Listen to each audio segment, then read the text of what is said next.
Welcome to the Learning Pines YouTube. We hope this video helps.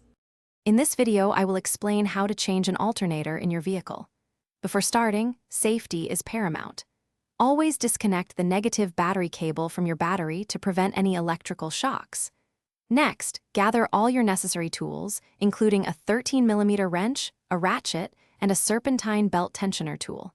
Finally, locate the alternator, which is usually situated on the front of the engine, often near the power steering pump. Now, let's move on to removing the old alternator. First, use your serpentine belt tool to release the tension on the drive belt. Once the tension is off, carefully slide the belt off the alternator pulley. Next, you will need to disconnect the electrical connections. There is usually one main power wire, often secured with a 10mm nut, and one or two smaller electrical connectors that simply unclip. With the belt and wiring disconnected, it is time to remove the alternator itself. You will typically find 2 or 3 mounting bolts holding it in place. These are often 13 or 15mm.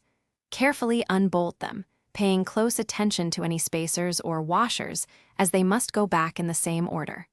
Once unbolted, gently wiggle and maneuver the old alternator out of its bracket. Now for the installation of your new alternator. Carefully place the new unit into its mounting bracket and secure it with the 2 or 3 mounting bolts, ensuring any spacers are correctly positioned. Reconnect the main power wire and all electrical connectors. Then, route the serpentine belt back over all the pulleys, using your tensioner tool to create slack. Finally, reconnect the negative battery terminal and start your engine to confirm the new alternator is charging. Thanks for watching. Consider subscribing if we helped you.